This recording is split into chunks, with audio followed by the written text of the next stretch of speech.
자, 오늘 소개할 선교사님 조항덕 구혜선 선교사님 가정입니다. 우리 선교사님 퇴임하시고 이제 아주 5년 차가 벌써 되셨어요. 오늘 훌륭한 사역을 막스에서 잘 감당하고 계신데요. 우리 뜨겁게 박수를 환영하고 인사하고 또 말씀 전해주겠습니다.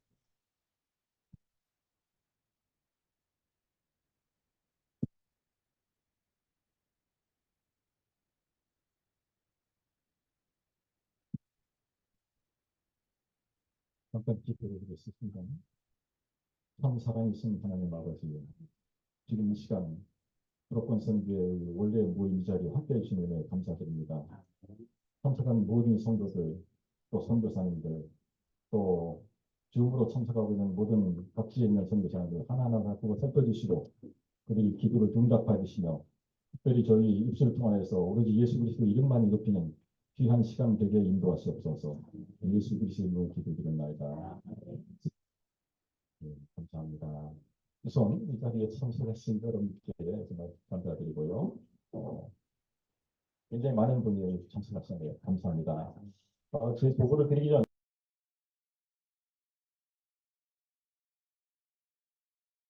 네. 제가 여기 오기 바로 얼마 전에 사실 선교 보고를 해달라고 부탁을 받고 좀 고민을 하고 기도를 하는 중에 이 문구가 딱 떠올랐습니다.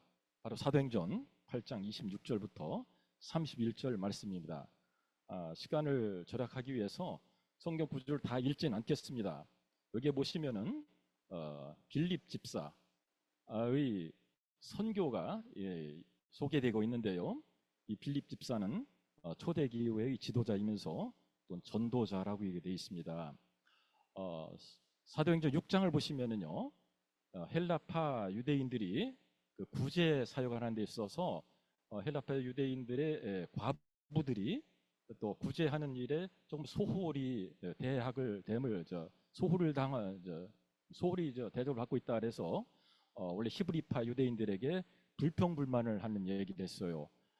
그러니까 열두 사도들이 자기들은 본인들은 그 기도와 또 말씀 증거에 더 집중을 해야 되니까 이런 구제 사역이나 행정적인 일은 그러면 너희 형제들 중에서 성령이 충만하고 지혜가 충만하고 또 무사람으로부터 칭찬받는 사람 7명을 선택을 해라 해서 선택된 7명 가운데 그 기록 보시면 첫 번째 스데반 집사 이름이 나오고 두 번째 빌립 집사, 나머지 5명 이름이 언급이 되어 있습니다. 그래서 이분이 예루살렘에서 예수님 하나님의 말씀, 또 예수님의 이름이죠. 그 당시에는 예수님의 도를 증거하다가 스데반 집사가 순교를 당하고 또 거기에 이제 박해가 있다 보니까 이분이 사마리아로 내려갔다고 합니다. 지도를 보시면은요, 여기 제가 지도를 준비했습니다. 두 번째 보시면은요, 예루살렘이 사해바데네, 사해바데 뭐 서쪽 쪽에 있고, 근데 지도상으로 보면 사마리아가 위쪽에 있습니다. 그런데 지형적으로 예루살렘이 상당히 높은 곳에 있고 사마리아가 또 낮은 주에 있기 때문에 성경에 보시면 내려갔다고 그랬어요. 예루살렘에서 사마리아로 내려갔다. 그래서 사마리아 지역에서 이제 또 예수님의 말씀을 증거하고 있는데 주의 사자 여기 있습니다. 주의 사자가 이 빌립 집사에게 나타나서 우리가 지금 예루살렘에서 가자 지역, 가자 지구 이 전쟁 때문에 많이 얘기되고 있는데요. 거기에 있는 중간 지역에 광야 지역으로 가 보아라 라고 해서 빌립 집사가 그 말씀에 수정을 해서 갑니다. 제가 대충 거리를 재봤더니 한 200km 되는 것 같아요. 사마리아에서 꼭 가는 지역까지 아마 걸어갔을 것 같은데 뭐 부지런히 갔어도 한 2주 내지 한 보름은 걸리지 않을 생각이 듭니다. 보면은 그래서 가서 거기서 만나는 사람이 바로 그 이디오피아 간다게 여왕의 총 재산을 담당하고 있는 지금 우리 지금은 이제 재무장관 네시를 만나게 됩니다. 근데 그 네시가 구체적으로 이제 성경에 보면은 짤막한 몇 개 구절로 되어 있습니다. 이사야 글을 읽고 있어서 그게 무슨 얘기인지 아느냐 알고 했는데 사실 이 부분을 제가 한번 깊이 생각해 보았어요. 빌립 집사가 그 아까 구제 사역에 있어서 뽑힌 7명 중에 한 명이었는데 헬라파 유대인들이 과부가 히브리파 유대인들이 과부보다는 좀 홀대를 받았다. 구제 사역에 있어서. 그 얘기는 사실 그 당시에 어떤 이렇게 편가르기를 한 것이 아니었고 제가 좀 조사를 해보니까 언어 소통에 문제가 있었을 것이다. 원래 히브리카 사람들과 그 다음에 헬라파는 이제 다른 그리스 당시에 외부에 있던 사람들이 와서 이렇게 똑같이 이제 구제사역을 하려고 그러는데 언어 소통이 잘 안 돼 가지고 홀대를 받은 거죠, 말하자면. 그러니까 이제 불평불만을 했으니까 그러면 이제 너희들이 이제 7집사를 골라라 해서 7명을 골랐는데 다들 만족했다 그랬어요. 그 얘기는 7집사들은 헬라 말을 할 수 있는 사람들이 있지 않았느냐. 그래서 이제 뭐 공평하게 아마 구제를 하는 사역을 하다 보니까 이제 모든 사람이 만족했다 해서 이분이 아마 그런 언어적인 재능을 갖고 있지 않았나. 또 하나가 이집트 여왕 간다게가 자기 총 재산을 담당하고 있는 장관이 예루살렘에 가서 예배를 드리고 있습니다. 그러니까 혼자 보냈겠습니까? 그리고 성경을 보니까 오늘 성경에 보면 수레를 타고 있다고 그러는데 지난번 성경에 병거라고 되어 있습니다. 그 불어는 샤그예요. 일레 몬테시오르 샤가. 샤그 문에 보면 전차입니다. 전투에서 쓰이는 그런 기구인 거예요. 당연히 혼자 가진 않았을 거라 생각됩니다. 더군다나 여기서 그 당시 교통수단이 발달하지 않기 때문에 왕복으로 예루살렘 이디후에서부터 이집트를 거쳐서 예루살렘까지 가고 또 다시 돌아가는 데는 몇 달이 걸렸을 겁니다. 그렇기 때문에 분명히 수행원들이 있었을 거라 생각됩니다. 그리고 이제 그 장관은 그 위에 올라타고 그 수행원들이 이제 그 소위 수레 내진 병거를 몰고 이제 갔었겠죠. 그래서 빌립 집사도 사실은 무슨 사연인지도 모르고 성령이 인도하심에 따라서 이 장소를 가서 보니까 이제 어떤 뭐 무리들이 가고 있고 누구는 이제 말차에 타고 있고 수레. 그래서 분명히 그 호위병들하고 얘기를 했었을 거라 생각이 드는 거예요. 그 호위병들은 제가 볼 때는 이디오파의 말을 했겠죠. 이디오피아. 사람들이 히브리 말을 했을까지는 않아요. 이 빌립은 히브리 사람이었고요. 그러니까 이 사람은 아마 헬라 말도 하고 그다음에 에디오피아 말도 할 수 있었던 그런 어떤 지혜가 있었던 그런 사람이었을 것 같습니다. 그래서 얘기를 하면서 이제 좀 친분도 쌓고 상당한 시간이 걸렸을 거예요.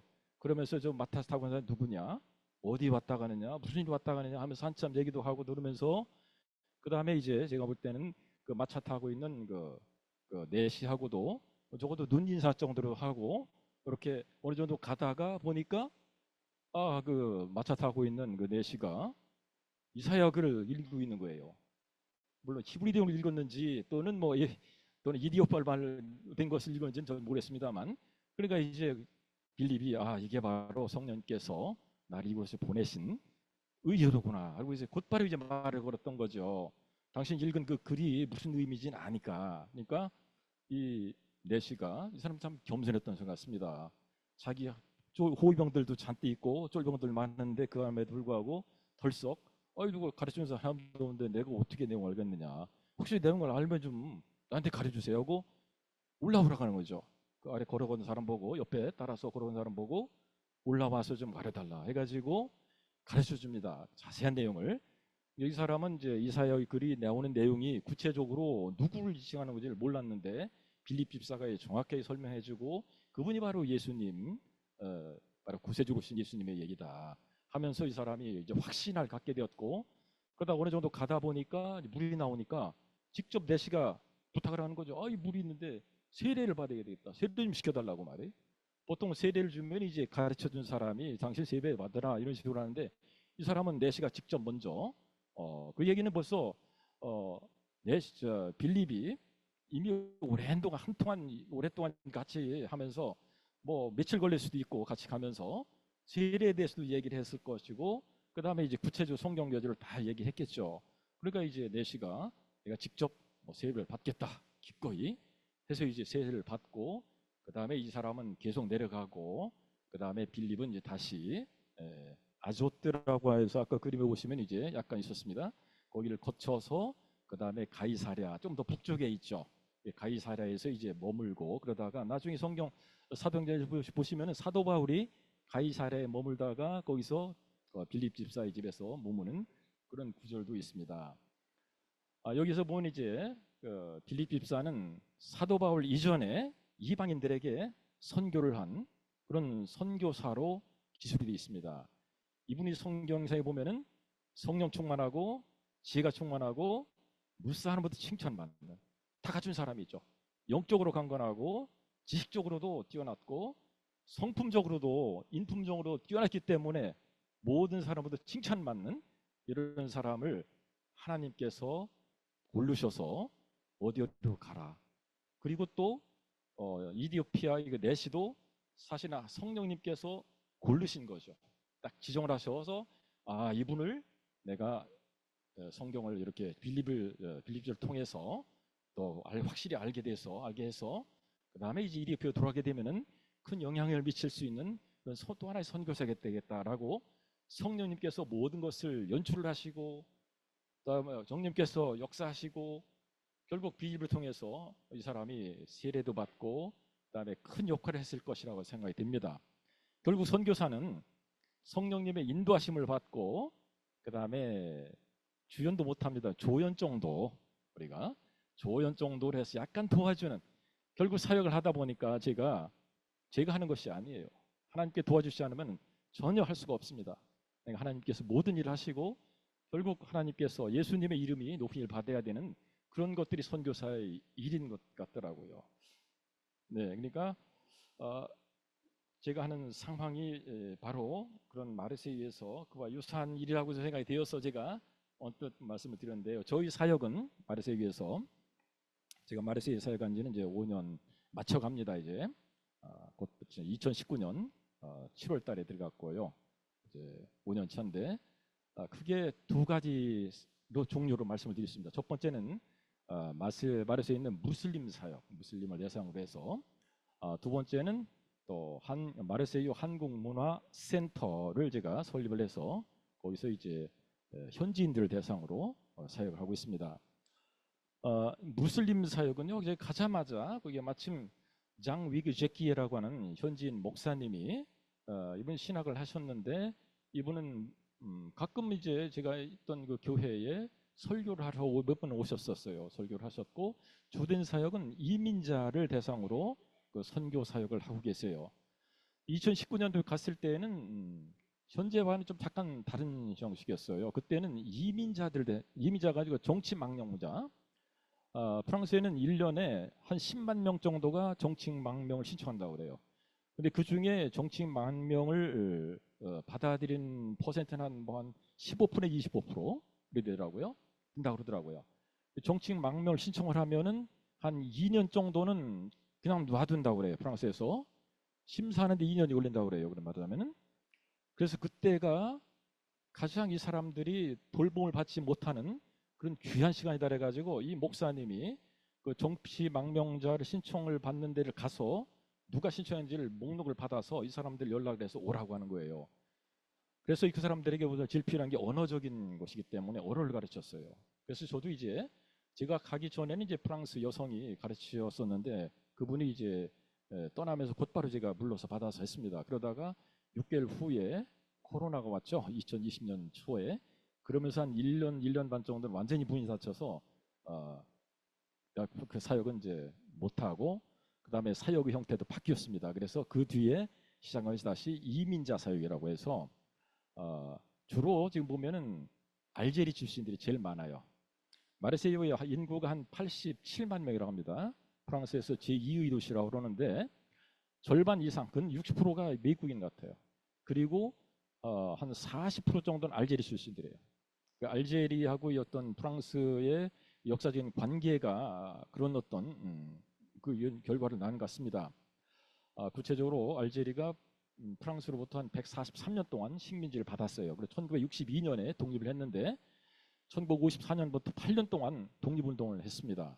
그때 이제 많은 사람들이 이제 죽임을 당했고, 그리고 이제 결국 이제 독립을 쟁취했는데 독립 쟁취를 하면서 유럽 사람들 또는 프랑스인과 같이 이렇게 동조한 사람들은 나가라라고 하다 보니까 부랴부랴 중 싸가지고 나왔는데 구체적으로 1962년부터 65년 3년 동안에 100만 명이 나갔다 그러면 여기 도착한 데가 마르세유 또 니스 이 주로 그쪽 그랬는데 마르세유가 제일 많죠. 거의 뭐 집 가깝고 그러니까 그럼 뭐 그리 다 몰려온 거죠.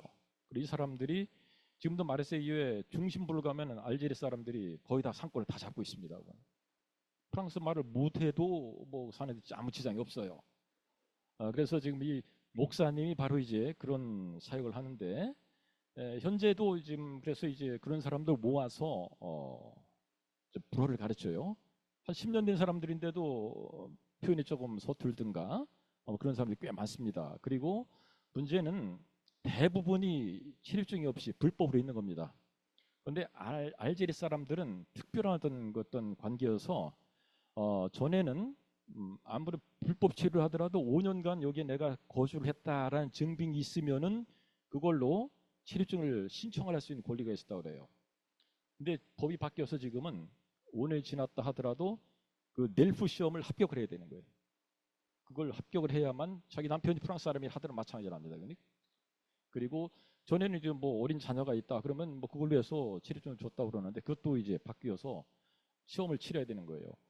그래서 이제 학생들이 많이 몰려드는데 제가 재작년에 처음에는 생각을 못 하다가 어떤 목사님도 이제 그걸 알고 그 넬프 시험을 저기 준비하게 할 수 있겠냐 그래가지고 준비를 했습니다. 그래서 1년간 가르쳐 가지고 작년도 6월에 2023년 6월에 6명이 합격을 했습니다.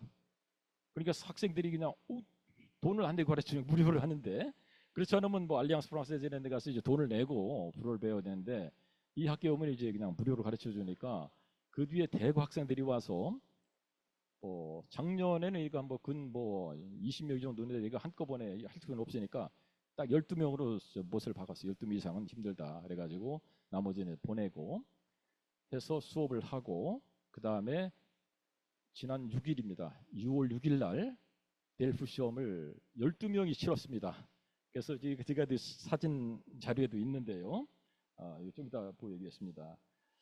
그래서 이제 12명 시험 치르고 그 결과는 그 시험 채점하고 그러기에는 한 6주 내지 8주 후에 결과가 난다고 합니다. 근데 이제 그 학생들을 위해서도 저기 이제 정말 기도도 하고 그 다음에 어떻게 선교를 해야 되나 이 사람 대상으로 해서 여러 가지 기도를 했는데 아까 말씀드렸듯이 장위그 목사님과 같이 사역하는 사람 가운데 미국인 선교사 스코트와 미칼이라고 하는 부부가 또 같이 참여하고 있고 또 프랑스 성도 까트린, 그다음에 엘렌 그리고 솔랑지 이런 사람들이 같이 참여를 하면서 기도도 하고 그러니까 수업 전에 먼저 기도합니다. 1시간 정도 전에 모여서 기도하고 또 끝나고 나서도 또 기도를 해서 끝나고 그러다가 이제 금년 초에 들어와서 처음으로 학생들에게 혹시 너희들 원하는 사람이 있으면은 너희들 알고 있는 선지자들에서 뭐 한번 얘기해 볼까라고 했습니다. 그 무슬림들도 선지자 하면 알거든요. 구약 성경 내용은 뭐 비슷하기 때문에 얘기를 해볼까 했더니 반응이 있다고 하는 거예요. 하나님께서 벌써 마음을 녹여주세요. 그분들의 한 20명이 참사람 많이 올 때는. 그래서 지금 현재 화요일과 목요일 날 하는데 화요일 날 수업 끝난 다음에 이제 기도 모임을 계속하고 있고 목요일 날 수업이 끝난 다음에는 곧바로 이어서 소위 성경 공부를 합니다. 성경 공부에 뭐 많은 20명 오고 그리고 이제 서로 간증을 하게 해요. 자, 어떤 일이 있었는데 어떤 일이. 근데 한 번은 그 간증을 하는데 막 눈물 나면서 내가 집을 구해야 되는데 집을 못 가지고 어렵고 집 있던 집에서 쫓겨나고 막 그런 상황이라고 하면서 간증을 하더라고요. 우리가 그 자리에서 기도했어요. 그 순간에 전화가 온 거예요. 그 여자인데 여성분인데 집이 해결됐다는 전화를 받았다고 지금 말. 얼마나 놀라우십니까? 하나님께서 정말 우리 기도를 들으셔서 당장 그 응답을 해주시니 말이에요. 얼마나 놀라우신지 말. 그리고 뭐 눈물을 흘리면서 기도를 받는 거예요. 이 무슬림들이 말입니다. 그러니까 하나님께서 그들의 마음을 움직이신 거죠. 정말로 저 얼마나 감사하고 놀라운지 말입니다. 또 하나 이제 한국문화센터 제가 2019년도에 갔더니 프랑스 제2의 도시이면서도 한국 관련되는 기관이 없더라고요. 아무것도 없어요. 사람들도 별로 없고요, 물론. 그 이유도 있었을 것 같기도 합니다. 프랑스가 제가 사실 1983년부터 91년도까지 8년 동안 프랑스에 유학을 했는데 그 당시에 뭐 니스 간다는 여러 번 갔는데도 마르세유는 한 번도 안 갔어요. 거기는 너무 위험한 도시다 그래가지고 사람들이 가지 말라고 근데 사실 지금도 마찬가지입니다. 지금도 위험한 들시긴 마찬가지인데 하나님께서 저를 그쪽으로 이렇게 뭐 인도를 해주셨어요. 감사합니다. 그래서 제가 아무튼 한 2년 정도 이렇게 지낸 후에 이제 대중교통을 이용하면서 보면 이 젊은이들도 막 타고 그러죠. 동양 사람이 별로 많지 않은데 이렇게 우리 보니까 눈을 이렇게 또 관심을 갖는 거죠. 그럼 이제 또 제 차가 훨씬 저보다 개방돼 있습니다. 혹시 우리 한국인인데 너희들 한국 아니? 뭐 케이팝, 뭐 BTS 뭐 그러더라고요. 그래서 이거 한번 뭘 해봐야 되겠다. 그래가지고 한 1년 정도 시행착오를 거친 다음에 이 아세세를 만들었습니다. 아소시에이션 코르 culture pop Marseille, 아세세펜. 우리 말로는 이제 마르세이 한국문화센터라고 했는데, 그래서 이제 선교의 목적으로 이걸 했고, 그 다음에 이제 한국어도 가르치고, 그 다음에 한국 문화도 소개도 하고, 거기에 이제 뭐 케이팝 노래도 하고, 그런 활동을 하려고 제가 이걸 2년 전에 만들었습니다. 지금 이제 2년이 지났어요. 그리고 이제 공간은 마르세유에서 가장 그 사람들이 잘 보이는 중심부에 교통이 좋은 감베타 교회가 마침 있더라고요. 그래서 거기에서 이제 공간을 우리가 활용을 하면서 한국 문화 식교하고, 그러니까 마지막 수업으로 금년에 좀 땡겨서 끝냈죠. 제가 8일날 떠났으니까 7일날 저녁에 수업을 하고 마지막 종강 파티도 하고 8일날 아침 새벽에 일어나서 제가 비행기를 타고 왔습니다. 여기를. 그 사역의 열매가 바로 보시듯이 여기 까트린 듀행이 한국문화센터에서 저희 한국어를 배운 학생입니다. 그리고 마침 서울의 사랑의 교회하고 연결이 되어서 지금 이제 한 3개월 전에 여기 봐 사랑의 교회 거기에 보니까 브록 팀이 있더라고요. 거기도 브록권 선교회 팀 거기에서 같이 어울려 활동도 하고 사진도 보니까 그 브록권 선교회 팀에서 마치 찬양도 인도를 하고 앞에서 그런 역할을 하고 계세요. 그리고 한 3개월이 다 되어서 벌써 이번 목요일 날 3일 후에 이제 다시 돌아갑니다. 근데 완전히 돌아가는 건 아니고 한국을 좋아해가지고 다시 11월경에 돌아올 계획으로 이미 다 계획을 짜놓았어요. 그래서 와서는 훨씬 더 장기간으로 있을 것 같습니다. 그러니까 혹시 브록권 선교에서도 관련되는 뭐 일이 있으면은 마르세이에서 계시는 이 까르텐 디병하고도 같이 연결을 시켜서 뭔가 같이 하시면 좋을 것 같다는 생각이 듭니다. 그러면 이제 잠깐 이제 사진 자료를 보시면서 제가 설명드리고 말씀을 드리겠습니다. 이게 바로 이제 사진 위에 왼쪽에 있는 장면이 현재 저희가 가르치는 수업 준비반입니다. 나머지 반들은 이제 정말 우리말 이제 불어면 알파베티자스용이라고 기초예요. 아베세드부터 시작, 발음하기 시작하고 그 다음에 동사 변화 가르치고 이런 정도인데 저는 이제 그보다 높은 수준으로 해서 시험 준비반입니다. 소위. 그 다음에 이제 이 아래 장면 3개 나머지 장면이 바로 이제 목요일 오후에 수업 끝나면서 같이 성경 모이는 수업 장면. 그 다음에 보시면 이제 정말 기도를 해주고 있죠. 한 명을 놓고서 이렇게 기도를 받고 있습니다. 이 아래 오른쪽에 아래 장면에도 보면은 자기 어떤 뭐 이 어려움을 얘기를 하고 우리가 기도를 해주니까 눈물을 쏟으면서 기도를 받고 있는 그런 장면입니다. 그 다음 장면을 보시면은요. 네, 이게 바로 첫 번째 장면이 작년도 6월에 넬프 시험을 치르고 6명이 합격을 했는데 한 명은 지금 여기 빠져 있고 5명이 지금 합격증. 이 합격증은 평생 갖고 있는 소위 학위증입니다. 학위증을 평생 유효한 거예요. 받고 이제 기뻐하면서 저희 같이 사진을 찍고 제 옆에 바로 있는 분이 장위그 제키에라는 목사님. 그분이 이제 학교 교장 선생님도 되시고요. 그리고 지지난주에 수업이 끝난 다음에 당신들 시험 보지 2주 후에 너희들을 위해서 기도를 해주겠다. 기도를 받고 있는 게 보세요. 다 손을 들고 이 무슬림들이. 여기 앉아 있는 분이 바로 스코트라는 미국인 선교사 장기우 목사님 전부 기도를 해주는데 여기 분 이제 미칼리라고 미국인 선교사 부부 이렇게 기도를 해주는데 기도를 다 받습니다. 그리고 저 오른쪽에 위에 장면은 이제 바로 6일날 시험 보는 장소를 제가 갔어요. 학생들에게 사실 수업을 해야 되네. 시험 보러 다 갔으니까 어떻게 한두 명 남을 수도 있겠지만 그래서 학생들한테 얘기를 하고 수업은 안 하고 내가 시험 장소로 가서 격려를 해주겠다. 그래서 사진 하나 찍고 시험 장소로 들어가기 직전에 기도를 해줬습니다. 자, 우리 손 붙잡고 기도를 해주자. 그리고 제가 이제 기도를 해주고 했더니 학생 중 한 명이 나도 기도를 하고 싶다 그러더라고요. 제 바로 옆에 있던 학생이. 그래서 그러면 내가 원하는 언어로 해라. 그랬더니 아랍 말로 막 기도를 하더라고요. 기도를 하고 들여보내고 시험 장소 들어가서 잠깐 바로 이 학생이 웃고 있는 학생이 바로 기도를 하더라고요. 예수님의 이름으로 기도를 하는 게 듣는 거예요. 무슬림들이. 정말 하나님께서 그들의 마음을 열어주신 거죠. 그리고 이제 사진을 찍고 제가 나왔습니다. 예. 예, 그 다음에 아까도 말씀드렸듯이 이 사람들은 조금 동네도 조금 험악하고 좀 가정적으로 힘든 상황인 거예요. 예를 들어서 체류증 같은 것이 없고 그러다 보니까 정신이 없으니까 우리 워sap에 이렇게 서로 주고받는데 거기 보면 어떤 역에 또는 어떤 거리에 경찰이 지금 컨트롤하고 있다는 걸 자기들이 막 올리는 거예요.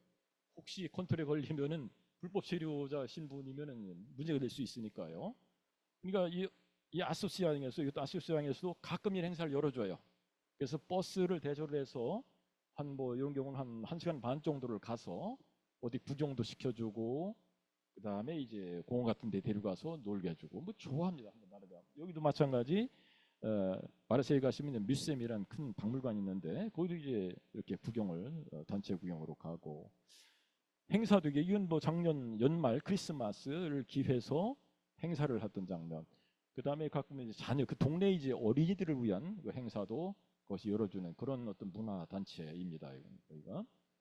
그다음 정면을 보시면은요. 예, 이게 바로 이제 아세세팸 한국 마르세유 문화센터에서 이제 한글을 가르치는 장면과 그다음에 이제 작년 추석 때 총편을 만든 이 캐트린 디베이 여기 있죠? 캐트린 디베이 또 여기에 있습니다. 이게 서울 사랑의 교회에서 찍은 장면인데 작년 연말에 우리가 행사를 하고 이제 같이 찍은 사진. 이건 이제 액상프로방스에서 또 모임 장소. 액상프로방스에 또 최병길 선교사라고 이 사람은 이분들이 문화 사역을 하는데 판토마임 전문가예요. 그래서 마임으로 자기 선교를 하고 있습니다. 그리고 거기에 이제 한글을 독 사람들이 가르치고는 그런 사역을 하고 있고요.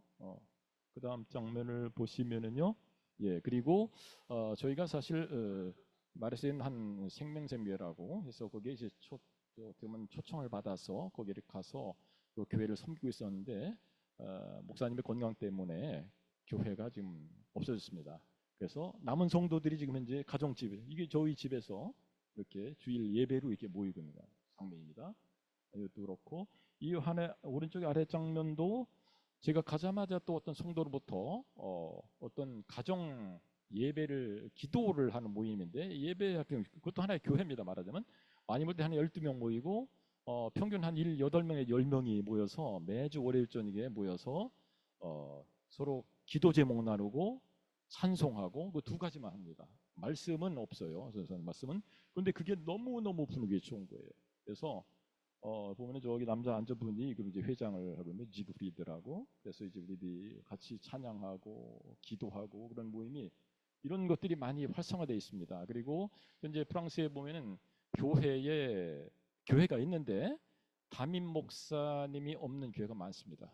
그러니까 성도들끼리만 이렇게 이렇게 서로 또 성도들끼리도 이제 뭐 말씀을 증거하고 그러더라고요. 그래서 성도들 중에 혹시 어느 정도 리더가 되신 분들은 또 말씀도 증거하시고 하면서 운영이 되는 게 굉장히 많습니다. 꽤 많아요. 혹시 그 다음 장면에 보시면은요, 예, 마르세유 하면은 프랑스 먼저 뭐 낭만적이고 좋다 생각하는데 사실 선교사들에게는 또 시련이 될 수도 있습니다. 말씀드렸듯이 네이버에서 한번 쳐보세요. 유럽에서 가장 위험한 도시 30개라고 치면은 제1위가 마르세유입니다. 1년에 50명 정도가 총격에 의해서 사망을 해요. 작년도에 49명이죠. 정확하게. 일주일에 한 명씩 총격으로 사망합니다. 이 앞에 왼쪽 경매의 총을 보세요. 제가 살고 있는 집에서 눈으로 보여요. 이렇게 거리 직선 거리를 한 뭐 1km도 안 되는 이렇게 우리가 좀 높은 데 살고 있는데 도로가에 있는 어떤 캬베레였던지 거기에서 총에 이게 난사를 해가지고 젊은이가 3명이 죽었어요.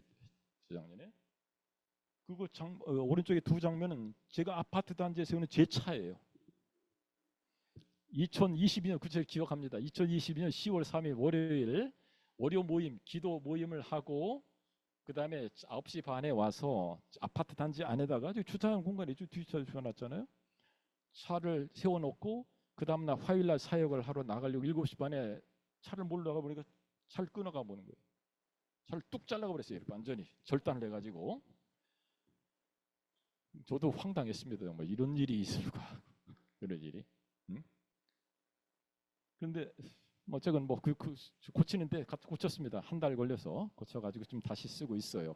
그런데 얘기를 들어보니까요, 이렇게 끊어가는데 15분이 민다고 합니다. 15분이면 딱 뭐. 그리고 프랑스에서는 뭐 길가에서 자기 차를 이렇게 뭐 고치고 나서 꽤 많아요. 그러니까 뭐 와서 내 차 고치는 것도 뭐 한번 인사하면서 두 사람 와가지고 쓱 끊어 한 15분이면 끊어간다고 그러더라고요. 그러니까 저 얘기를 들어보니까 아마 똑같은 차, 똑같은 색깔이 차가 자기가 앞차를 박은 거예요. 앞부분이 날아간 거죠. 자기 차의. 그러니까 보험 처리가 안 되든가 보험을 안 들었든가 또 보험 처리하면 뭐 불이익이 크다든가 그러니까 그러면 누구한테 그뭐 있다고 그러더라고요. 팀이 내가 이런 차의 앞부분 어디 부분이 필요하니까 끊어와라 해가지고 그 팀이 가서 끊어가고 거기다 갖다 붙이는 거 자기 차에다가 그런 일이 있다고 합니다. 이건 어쨌든 제가 한번 그렇게 크게 한번 보험 처리 다 했습니다. 어느 정도는 예, 보험으로 다. 예, 그 다음 장면을 보시면은 이게 이제 2020년도 여름에 한번 소요가 있었죠. 마르세유도 소요가 컸어요. 파리 15구에 있는 교회에 이렇게 교회 문을 쳐들이고 다 들어가서 칠판에 쓴 게 뭐예요? Le dernier prophète c'est Mohamed. Jésus n'est point Dieu, c'est un messager. 마지막 선지자는 모하메드입니다. 예수는 신이 아닙니다. 그는 메시저다, 그냥 메시저라고. 이게 이제 무슬림이 했겠죠, 그렇죠? 무슬림이 이런, 그러니까 영적인 싸움이 굉장히 심한 그런 장소가 바로 마르세유입니다. 그러니까 저희 마르세유는 프랑스 땅이지만 프랑스가 아닌 곳이다라는 그런 얘기도 하는 곳입니다. 예, 보시면은요. 그 다음 장면이 바로 이것도 세이야라고 핀란드 선교사인데 제가 기도 제목을 몇 번 썼긴 해요. 이분도 마찬가지 최근에 한 2달 전에 자기 차를 주차를 했는데 집 앞에 누가 써놓기를 줄 아페쉐를 줄이 죄인이다. 성경 예배 줄 아페쉐 죄인이다. 이렇게 시커멓게 칠을 해놓고 왔어요. 그래가지고 이분이 영국 가 있다가 잠깐 와 있는 간사이를 했는데 갔다 와가지고 이걸 지울 수 없으니까 그냥 장식을 했어요. 완전히 모양을 해가지고 저 이제 저런 상태로 지금 차를 운행하고 있습니다. 이게 뭐 정말로 험악한 것입니다. 보면은. 예. 그 다음에 보시면 이제 거의 끝냈고 저희 기도 제목을 제가 썼습니다. 예, 기도 제목으로 보면은 최근에 2년 사이에 있던 교회 2개가 없어졌어요. 그래서 이제 특별히 저희 교회도 없어졌는데 그 가정 예배로 온 성도들의 믿음이 식지 않도록 위해서 기도를 해주시고요. 그리고 성경부에 참석하는 무슬림들이 영안이 열리고 회심에 이르도록 해주십시오. 특별히 이네스 아미리를 위한 기도. 이 이네스 아미리는 튀니지아 출신의 23살 된 여성인데 제 학생이에요. 저한테 이제 수르반 이민자 학교에서. 그런데 결혼해서 3살 된 아들이 있더라고요.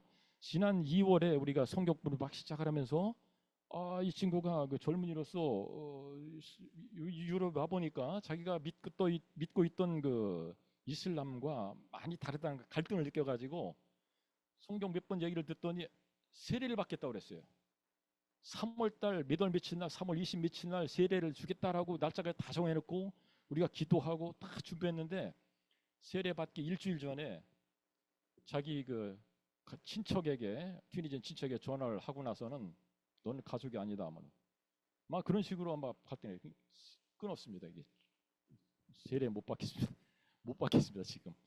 그래가지고 우리가 마음도 많이 상해졌었고 이게 하나님 때가 아닌 모양이다. 결국은 이 사람이 언젠가는 다시 하나님께 돌아올 텐데 지금은 아닌 모양이다라고 해서 우리가 계속 이 이네스 아미리 위해서 기도를 하고 있습니다. 여러분도 혹시 기도했으면 감사하겠습니다. 그리고 지난번 넬프 시험에 응시한 학생들이 모두 좋은 결과를 얻어서 이들의 삶이 훨씬 더 나아진 방향으로 해주시면 좋겠습니다 라는 기도 제목을 올립니다. 결국 이렇게 해서 이 사람들이 마음을 주님께서 열어주셔야만 이 사람들이 예수의 말씀을 듣고 또 받아들이고 결국 뭐 종국적으로 회심에 이를 수도 있겠죠. 그리고 현재 마르세유 한국문화센터의 활동부에서도 또 동역자가 필요하다 그러는데 사실 해가 갈수록 이제 예를 들어서 피아크틴 듀벤 같은 경우는 재작년에 시작해가지고 작년에 했고 그 다음에 2년 차인데 벌써 한국에 왔고 만약에 계속 하게 되면 3년 차가 되는 거죠 학생도. 그러면 선생들이 제가 혼자 다 할 수가 없거든요. 결국 같이 누군가가 있어서 좀 분반도 해야 되고 그런 필요성이 있습니다. 그래서 점점 그런 것들이 이제 압박으로 오더라고요. 그래서 그렇다고 제가 뭐 일주일에 2번씩 뭘 하고 지금 현재도 죄송합니다만 좀 할 일이 있다 보니까 동시내기는 없고 결국 분반해야 되는 그런 문제가 있어요. 그 다음에 체류증 갱신 문제가 우리 유 누구죠? 유 가을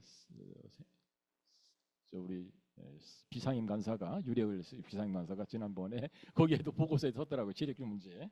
저도 마찬가지 여기 있는 동안에 체류증을 이렇게 갱신을 신청해야 되는 것입니다. 좀 위해서 기대해 주시면 감사하겠습니다.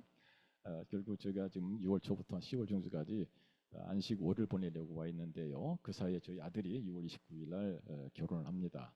그래서 함께 기도해 주시면 감사하겠습니다. 마침 제 아들이 저기 뒤에 지금 먼저 얼굴 예, 예, 감사합니다.